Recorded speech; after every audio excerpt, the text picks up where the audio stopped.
Assalamualaikum warahmatullahi wabarakatuh. Salam Salam warahmatullahi sejahtera wabarakatuh. bagi kita semua. Bincang-bincang redaksi Mayawa TV kembali lagi hadir pada kesempatan kali ini. Seperti sebelumnya, kita sudah pernah membahas tentang bagaimana pemilihan kepala daerah gubernur di Sulawesi Selatan dan secara nasional, Bang ya. Nasional. Oke, di samping saya ini telah hadir juga Bang Andi Yulham dari tim redaksi Mayawa TV. Kali ini kita akan membahas bagaimana rekam jejak dari Pilwali Kota Makassar ya. Ya. Ya, jadi istilahnya di edisi kali ini kita akan membahas pemilihan wali kota Makassar yang akan diadakan pada tanggal 27 November, di mana ada 15 kecamatan dan 153 kelurahan yang nanti akan menjadi titik TPS yang para pemilih atau warga dapat datang langsung ke sana. Bang, begini Bang, Ya. di pemilihan wali kota kali ini, khususnya di Makassar ya, Ya. sepertinya petahana kan tidak ada yang maju ya. Ya. Ini kan sebenarnya membuka peluang bagi beberapa bakal calon Ya. untuk berjuang, Ya. baik menarik simpati warga maupun simpati daripada partai pendukung. Ya. Ini melihat daripada peluang ini, kira-kira sampai sejauh mana respon daripada pemilih calon-calon ini untuk mendaftarkan dirinya, Bang? Ini bagi calon ya. Ya, bagi calonnya. Bagi calon ya ini memang ada pengaruh bahwa Makassar ini kan jadi apa ya? Jadi daerah yang termasuk sangat diminati, khususnya pemilihan pilkada tingkat 2 ya, kabupaten kota. Ya, betul. Kenapa? Satu, karena dari ibu kota. Yang kedua, karena jumlah pemilih juga termasuk banyak. Tentu bagi partai-partai mungkin jadi strategis untuk dipelihara. Ya, betul. Gitu, dipelihara. Sementara bagi calon ya mungkin mereka berpikir ya Makassar tentu dinamikanya tentu berbeda dengan wilayah lain. Karena dia kota, ya APBD tentu ya dipastikan lebih banyak. Gitu yang kira-kira. Sementara dia kan Makassar ini kan daerah salah satu kota, boleh dibilang 5 kota terbesar di Indonesia. Ya. Belum kalau kita bicara Indonesia Timur, dia akan jadi sentra ekonomi ya, di Indonesia Timur tentu ya Makassar. Ya. Dengan demikian orang yang menjadi wali kota Makassar punya gengsi tersendiri, kira begitu. Jadi itu ada daya tariknya ya. Ada daya tariknya, oke Bang. Ini melihat beberapa, karena ini dari tim redaksi kita sudah mengumpulkan beberapa calon, meskipun pendaftaran belum dari masing-masing calon ini belum pada masuk semua. Ya. Ya, tapi kita coba Sebagian. Ya, sebagian ya. Kita coba melist beberapa calon ini. Namun dari beberapa calon ini kan ada beberapa calon juga yang memiliki rekam jejak yang istilahnya backgroundnya itu sangat mendukung untuk maju sebagai figur bakal calon. Ya. Mungkin Bang, kira-kira dari ini saya coba list-list ini ada sekitar 11 sampai 15 calon ya, bakal calon ya. Kurang lebih seperti itu Bang. Rekam jejak dari masing-masing calon ini kira-kira mana yang nanti akan menguat Bang?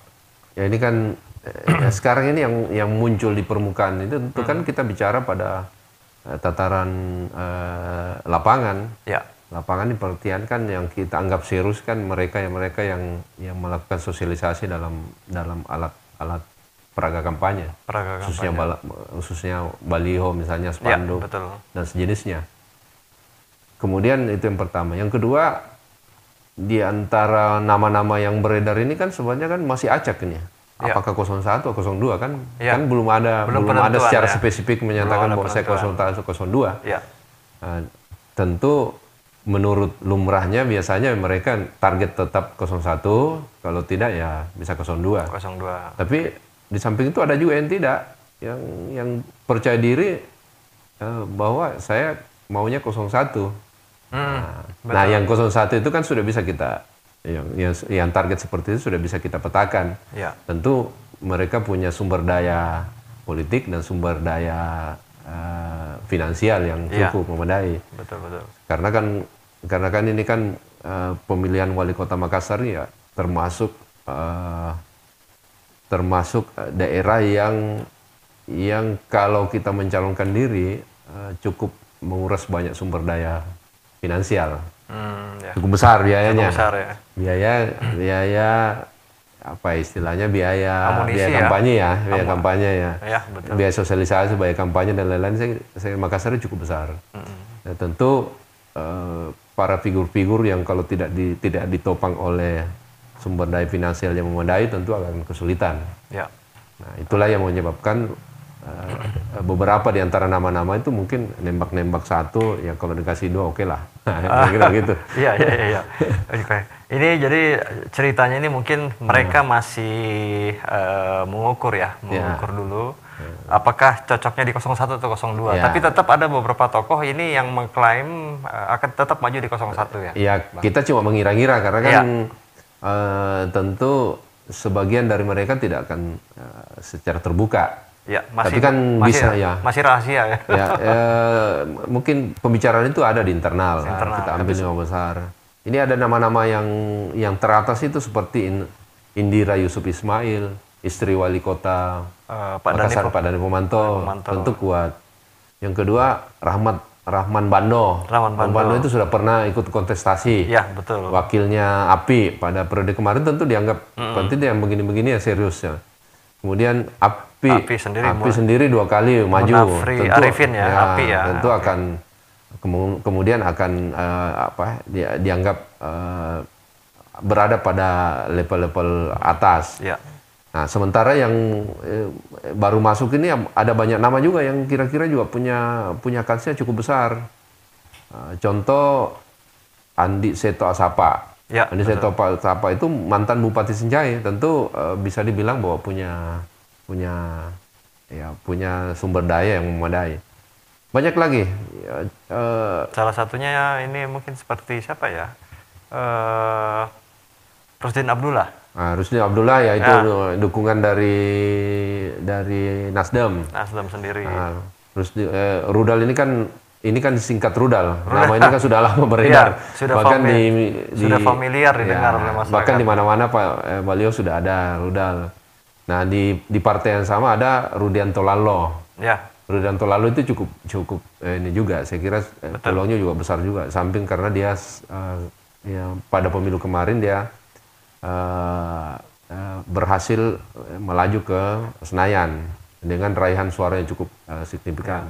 Cuma apakah dia bakal maju atau tidak ini kan jadi persoalan juga karena kan kalau mengacu pada aturan yang terakhir itu bahwa caleg atau anggota DPR yang sedang menjabat harus mengundurkan diri kalau mau maju pilkada. Otomatis harus melepas, merelakan. Berbeda yang kemarin. Kalau kemarin kan enggak. Contohnya sebenarnya Gibran. Gibran kan tidak mundur. Ya, betul. Ada beberapa nama itu tidak mundur. Bahkan menteri pun tidak mundur. Ya, tapi untuk kali ini kan berubah. Betul. Apakah karena sudah tidak ada tidak nama-nama yang sebutan? Ada juga tambahan nama baru ini Adi Rasyid Ali. Adi Rasyid Ali itu cukup terkenal di sini. Adi Rasyid Ali itu yang biasa disingkat ARA. Iya. Karena partainya juga cukup bagus, Demokrat, cuma mungkin tidak terlalu besar ya, ada 3 kursi. Karena di sini kita perhatikan dari beberapa nama yang disebutkan tadi, memang rata-rata tokoh-tokoh politik yang sudah familiar didengar.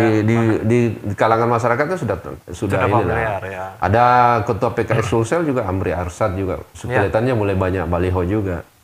Terus kalau termasuk Andi Rahmatika Dewi atau Cicu kan pernah juga mengkonsultasi. Iya, betul. Itu juga berpeluang besar. Nah, apakah dia maju atau tidak itu kan belum. Ya.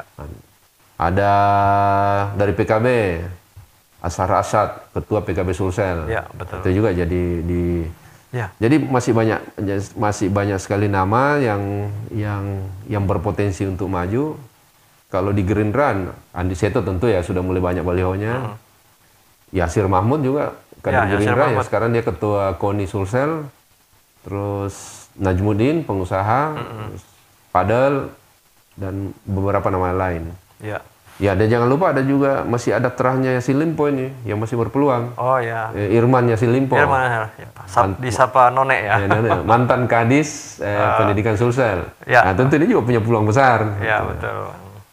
Ada Andi Rahmat Manggabarani juga. Manggabarani. Nah, itu dari Gerindra. Ya. Nah, partai-partai lain tentu masih banyak, masih sangat banyak karena ini kan masih dalam dalam suasana menampung. Ya. Tapi kalau melihat di papan atas, boleh dibilang papan atas ya, ada beberapa nama tadi itu seperti Bu Indira, Rahmat, Bando, Api, Rudal mungkin masuk, Ruda atau Rudianto Lalo. Nah, sementara dari Golkar kan yang paling menguat adalah Api.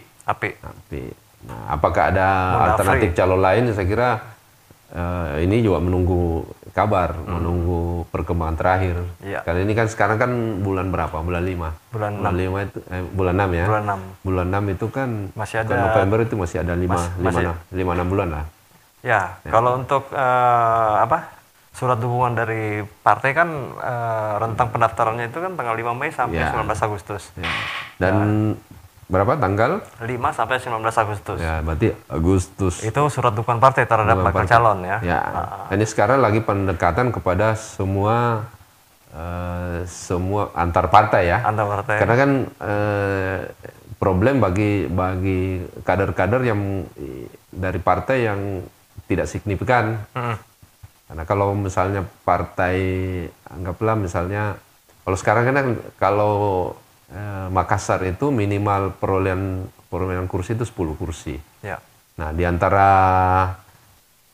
partai-partai ini tidak ada satupun yang memenuhi syarat maju sendirian.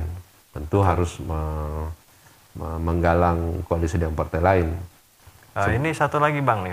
Ini kan kemarin KPU mengumumkan bahwa sampai tanggal 12 Mei itu ternyata tidak ada pendaftaran dari calon independen. Ya, padahal isu-isu yang beredar di luar sangat banyak ya, bukan banyak ya, adalah beberapa ada yang mau. Ada yang mau.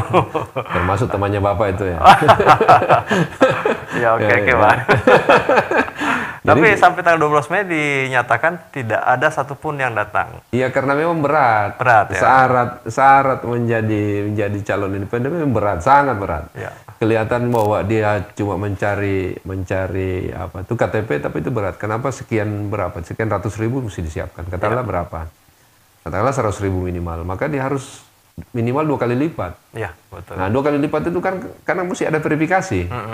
KTP kan sekarang KTP plus tanda tangan. Iya, benar. Sudah ada isian kan? Perjuangannya lebih berat ya. Berat, sangat berat. Dan dia kalau dia masukkan misalnya KTP 200.000, bisa gugur setengahnya. Iya. Nah, itu kan jadi masalah. Nah, sementara untuk cari 100.000 di Makassar kan bukan pekerjaan gampang juga. Iya. Nah, itu saya kira salah satu yang membuat agak sulit. Ya. Agak sulit bagi calon independen untuk maju di situ ya. Sementara ada pertimbangan lain. Kalau maju di independen kan dia kalau misalnya anggaplah dia terpilih agak kesulitan nanti di menjalankan fungsi legislatifnya. Fungsi pemerintahan karena kan tentu tidak ada dukungan partai. Dukungan dari legislatifnya. Legislatif. Akhirnya kan sama kerja 2 kali. Akhirnya tetap harus melakukan pendekatan ke partai-partai lagi. Memang perjuangannya lebih berat ya. Sebenarnya sama-sama berat, tapi sama berat. Sementara untuk mencari 100.000 itu kan sebenarnya meskipun KTP itu tidak dibeli, tapi kan biaya untuk pengumpulannya kan cukup besar juga. Istilahnya operasionalnya ya. Operasionalnya. Oke Bang. Ya memang pemirsa di Makassar ini memang boleh dikatakan bahwa para bakal calon ini sudah punya nama besar ya. Beberapa. Jadi istilahnya peluang mereka sama-sama besar. Ya. Sama-sama besar. Sama-sama besar. Dan inilah dinamisnya nanti kita berharap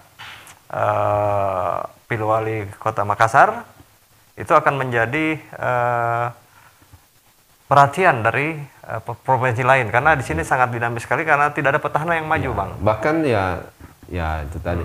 Bahkan dipantau oleh nasional. Ya, benar. Karena beberapa partai itu calon mereka itu tidak ditentukan oleh ketua DPD atau DPC yang bersangkutan. Betul.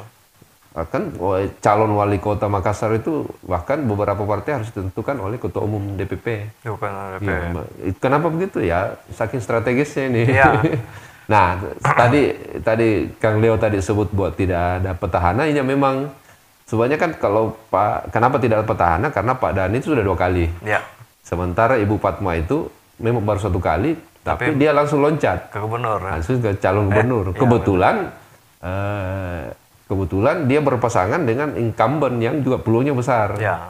Dalam hal ini Andi Sudirman Sulaiman. Betul. Satu. Yang kedua, Nasdem di provinsi cukup untuk mengusung sendiri. Jadi punya lelukosan. Jadi dia mudah dia mencantolkan ke manapun akan mudah diterima. Betul, gitu. Betul. Nah akhirnya di Pilwali Kota Makassar dapat berkah. Dapat berkah itu pengertian bahwa peluang untuk maju di masing-masing kubu akan jadi lebih besar. Ya, mungkin kalau bicara incumbent, kalau Bu Indira mungkin meskipun bukan incumbent tapi boleh bilang kan ada setengah-setengah incumbent karena istrinya Pak Wali Kota. Iya. Tapi kan beda ya mungkin ya. Ya, istilahnya ketua PKK Kota Makassar lah, backgroundnya beliau. Mungkin. Oke. Iya Bang, ini menyangkut beberapa calon tadi, kita kadang-kadang berharap ya. Pasti akan mengerucut nanti nih. Makanya akan mengerucut. Dan mengerucutnya ini menurut Bang Andi Ilham, apakah nanti akan berpengaruh terhadap negosiasi atau kompromi dengan partai-partai poros ini? Yang bakal mencalonkan ini? Ya justru kebalik, justru dari membangun komisari antar partai itu yang memaksa nanti harus mau tidak mau mengerucut. Misalnya kan ini kan kalau petanya sekarang kita lihat Nasdem yang tertinggi. Nasdem juga belum cukup belum cukup mengusung sendirian. Dia harus cari partai lain. Nah kalau misalnya Nasdem berkoalisi sama partai yang juga besar suaranya, maka akan memperkecil peluang untuk muncul pasangan-pasangan lain. Misalnya kan anggaplah misalnya Nasdem bergabung sama Golkar, apalagi misalnya sama Gerindra, maka peluang untuk yang lain itu akan lebih kecil. Nah, sementara kalau partai-partai yang relatif kecil agak kesulitan membangun komunikasi karena tentu dia ibaratnya dia yang diatur, kasarnya gitu. Ya, bukan dia mengatur. Betul. Nah, ya minoritas ya gitu ya. Lebih kepada dia yang ngikut. Okay. Jadi istilahnya nilai tawar mereka itu tidak terlalu signifikan. Ya. Nah, kalau misalnya partai-partai besar ini pengertiannya antara 5 sampai 6 kursi sampai 8 kursi, partai-partai besar ini papan atas tidak terlalu membuat koalisi gemuk. Misalnya menggandeng secukupnya saja. Ya. Nah, itu mungkin memperluas peluang bagi calon-calon untuk maju. Ya. Tapi kan tentu kan kalau secara strategis kan tentu dia akan menggandeng sebanyak-banyaknya. Ya. Untuk memperkecil kompetitor kan? Kompetitornya. Nah. Ya, ini Bang kalau melihat dari jadwal ya. Di sini kan dikatakan bahwa pendaftaran pasangan calon itu tanggal 27 sampai 29 Agustus. Sementara setelah itu masuk ke tahap penelitian pasangan calon. Nah, ini jadi pertanyaan di sini, Bang. Penelitian pasangan calon. Intinya kan pendaftaran pasangan calon di sini artinya sudah mengerucut ya. Tapi ketika masuk di penelitian pasangan calon, apakah nanti pasangan calon yang sudah fix itu, apakah ada yang bisa gugur atau gimana? Ya bisa saja. Kan? Bisa saja. Berarti ini faktor X di sini ya. Ya, tapi kan orang tentu orang yang mendaftar itu kan semua sudah bisa mengukur dirinya. Apakah syarat-syarat itu melengkapi syarat-syaratnya ya. Jadi lebih kepada sebenarnya formalitas kalau sudah mendaftar. Sekarang yang paling penting adalah partainya. Partainya sendiri. Kalau syarat-syarat administrasi kan PKPU-nya misalnya peraturan KPU itu kan sudah secara terbuka menyampaikan bahwa ini syarat. Jadi kalau di antara itu maju baru tidak memenuhi syarat kan sama juga bohong kan? Ya. Nah, jadi kalau misalnya ada di antara yang gugur berarti berarti dari awal memang sudah tahu bahwa dia tidak memenuhi syarat. Iya. Jadi kalau misalnya sudah tahu dari awal ya ngapain juga daftar. Karena kan untuk daftar verifikasi itu kan berarti kan sudah melewati rekomendasi partai ya. Iya, ada screening di situ juga. Sementara di rekomendasi partai itu kan ya paling nggak kan ada biaya. Ya, benar. Untuk mendapatkan dukungan itu mesti ada biaya. Nah kalau misalnya buang-buang uang maju kalau kita tahu bahwa saya ada syarat yang tidak memenuhi. Ya beda lah kalau yang di atas sana yang misalnya mau anak presiden mau maju kan bukan syarat yang dipenuhi tapi peraturannya yang dirubah. Ini juga ada yang menarik nih Bang. Ini kan kampanye ya, masa kampanye. Jadi penetapan pasangan calon itu tanggal 22 September. Berdasarkan jadwal dari KPU, dan kampanye itu tanggal 25 September sampai 23 November. Ini kalau kita lihat dari rentang pendaftaran ini sekitar 2 bulan ya. Ini menjelang klimaksnya ini, saya perhatikan ini pas ada ulang tahunnya Kota Makassar di situ. Ini momen ini yang sebenarnya harus antisipasi. Bukan antisipasi, dimanfaatkan oleh pasangan itu. Incumbent. Incumbent itu, karena kan tadi kan bicara tidak ada incumbent, tapi kan ada istrinya incumbent, ada istrinya incumbent. Itu tentu dia akan memanfaatkan. Itu keuntungan. Itu keuntungan. Sama dengan kemarin waktu ada pihak yang coba-coba mau menguji materi soal jadwal pilkada. Kan harusnya November. Ada yang mau maju, ada yang mau coba minta supaya memajukan Oktober. Artinya ditolak kan? Untungnya ditolak. Untungnya apa namanya? MK lagi berpikir bagus kan? Karena kalau di Oktober kan berarti kan masih pemerintah sekarang. Nah, itu kan rentan. Mungkin ini pengaruh arahan dari Jokowi bahwa masa kampanye jangan terlalu lama. Ini memang ada arahan dari Jokowi untuk itu. Ya terutama soal jadwal pemilu itu kan November. Yang tadinya mau digugat ke Oktober. Oktober kan berarti pemerintahan Jokowi masih ya. Nah itu kalau sudah masih dia kan berarti agak repot. Agak repot bagi non penguasa, partai non penguasa, pendukung penguasa, agak repot. Nah untungnya kan MK tidak meloloskan gugatan itu, akhirnya tetap November.